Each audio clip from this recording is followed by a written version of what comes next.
तो insurance sector को लेकर एक बड़ी खबर सामने आ रही है। सरकार ने नया इंश्योरेंस बिल पास करवा लिया है।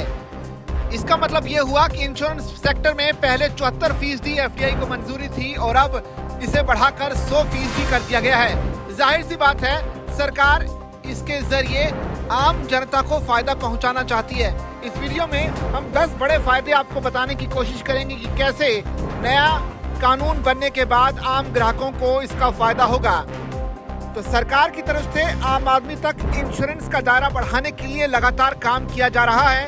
अपनी इसी कोशिश के तहत संसद ने बुधवार को सबका बीमा सबकी सुरक्षा यानी जो नया बीमा कानून है वो पास करवा लिया। इस विधेयक के पास होने के बाद इंश्योरेंस सेक्टर में फॉरेन डायरेक्ट इन्वेस्टमेंट यानी एफडीआई की लिमिट 74% से बढ़ाकर 100% कर दी गई है। वित्त मंत्री निर्मला सीतारमण ने कहा कि इससे देश में नए इंश्योरेंस कंपनियां, ब्रोकर और सपोर्टिंग सर्विस आएंगी। जाहिर सी बात है, इससे आम जनता को फायदा भी होगा। तो इंश्योरेंस सेक्टर का जो दायरा है वो बढ़ने वाला है और नौकरियों के मौके भी बनेंगे। लोकसभा ने इस विधेयक को मंगलवार को ही मंजूरी दे दी थी, जिसके बाद राज्यसभा ने इसे बुधवार को पास कर दिया। आइए जानते हैं कि इस विधेयक के पास होने के बाद इंश्योरेंस सेक्टर में क्या क्या बदलाव आएगा, जो कि आम आदमी के लिए फायदेमंद भी साबित हो सकता है। दरअसल 100% एफडीआई को मंजूरी दिए जाने से आम लोगों को सस्ता और बेहतर इंश्योरेंस कवर मिलने में आसानी होगी। वित्त मंत्री निर्मला सीतारमण ने सदन को आश्वासन दिया कि इस कदम से इंश्योरेंस सेक्टर को मजबूती मिलेगी। साथ ही 2047 तक सबके लिए बीमा का जो लक्ष्य सरकार ने रखा है उसे हासिल करने में मदद मिलेगी। विधेयक में पुराने कानून जैसे इंश्योरेंस एक्ट 1938, LIC एक्ट 1956 और IRDAI एक्ट 1999 में बदलाव किए गए हैं। इसके अलावा वित्त मंत्री ने यह भी कहा कि पॉलिसी होल्डर का फायदा सबसे ऊपर है। IRDAI की तरफ से नियम बनाए गए हैं कि हर इंश्योरेंस कंपनी को सोल्वेंसी रेशियो 1.5 गुना रखना जरूरी है। इसका मतलब ये हुआ कि इंश्योरेंस कंपनी की कुल संपत्ति देनदारियों से 1.5 गुनी होनी चाहिए। सरकार की तरफ से LIC को मजबूत करने पर भी फोकस किया जा रहा है। सीतारमण ने यह भी कहा कि LIC पर लोगों का जो भरोसा है वो कायम है। वहीं अगर फाइनेंशियल ईयर 2024-25 की बात की जाए तो LIC का AUM 6.45% बढ़कर 54 लाख करोड़ रुपए हो गया है, जबकि सोल्वेंसी मार्जिन 1.98 से सुधरकर 2.11 हो गया है। नए बिजनेस का जो नेट वैल्यू है पिछले साल के 9,583 करोड़ रुपए से बढ़कर 10,011 करोड़ रुपए पर पहुंच गया।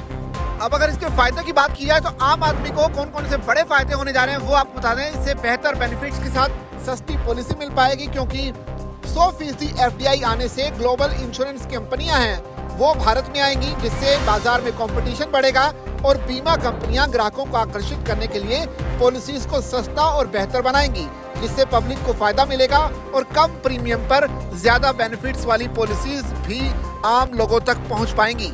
इसके अलावा नए इनोवेटिव ग्लोबल इंश्योरेंस प्लान भी सामने आएंगे, क्योंकि ग्लोबल इंश्योरेंस कंपनियों के भारतीय बाजार में उतरने से नए और एडवांस पॉलिसीज की शुरुआत होगी।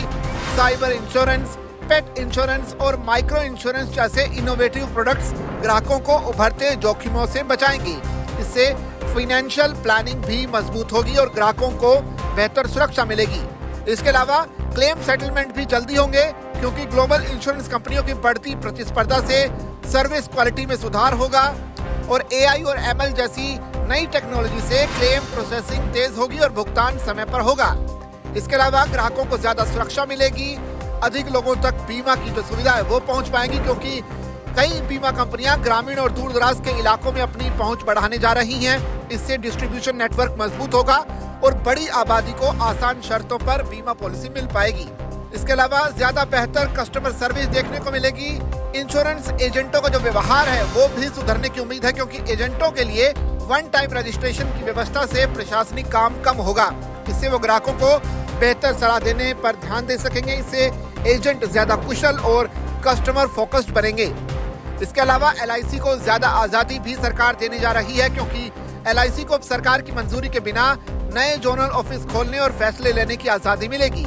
इससे LIC प्राइवेट कंपनियों से मुकाबला कर सकेगी और बाजार की जरूरतों के हिसाब से तेजी से फैसले लेगी। बीमा कंपनियां फाइनेंशियली मजबूत होंगी और साथ में इकोनॉमिक ग्रोथ और रोजगार पर भी सरकार का फोकस है।